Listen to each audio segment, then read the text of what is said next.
Good morning, young people. Who wants to have a history lesson? I like it. I love it when Sister Amy gives us a history lesson. It's very interesting. This morning we're going to learn a little bit about John Hus. Maybe you have heard that name. He was the predecessor of Martin Luther. He came after Wycliffe, but before the Reformation broke out. And he was born in 1369 in Bohemia, which is now called the Czech Republic. And John, he was a wise man, and he really loved the Lord. He was a pastor and a professor. He was a pastor of the Catholic Church. And he knew God's truth because he studied the Bible.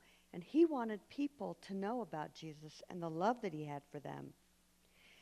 But way back then, there was problems in the church, and there were powerful leaders, and some of them cared more about money than helping people. And they sold special papers. They were like, if you give me $10 for that piece of paper, you could do any sin you want, and it'll be forgiven. Will you take it? No? If I didn't know better, I probably would have taken it. Ooh, I could do whatever I want, and I'll be forgiven. Does that encourage sin or discourage it? It encourages it, right? But John knew that that was wrong. And he wouldn't do it. And he started talking out against these indulgences. And he said the forgiveness of sin only comes from God. So John started preaching that truth to people, and that made the religious leaders even more angry.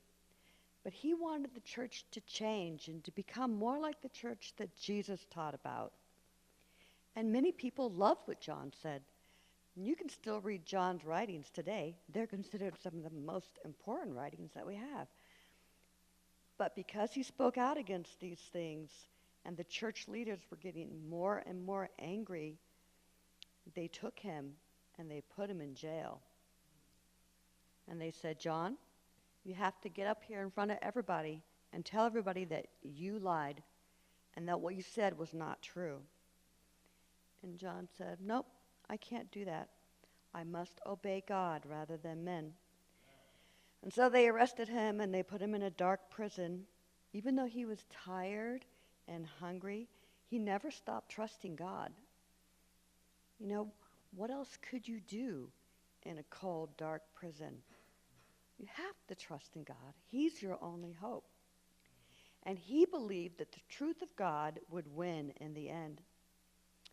Well, they decided, since he wouldn't recant, say that he lied, that he needed to be punished. So on July 6, 1415, they took him out to a place where there was a big fire built. And they told him one more time, tell everybody you lied, John. Tell them that wasn't the truth. But he wouldn't do it. He just prayed, Lord, have mercy on me. And so on that day, John died. But his words did not. And people were really inspired by John's words. And then over 100 years later, Martin Luther read about John Hus, and he was inspired to keep fighting for truth. And at this time, great light broke out in the world, and that was a period called the Reformation. And many churches changed then, and they returned to the teaching of the Bible. You know, a lot of movies have been made about John Hus. One as recently as 2022. There are no less than 7 movies about John. Today, people remember him as a brave hero of faith who stood up for what was right, even when it was hard.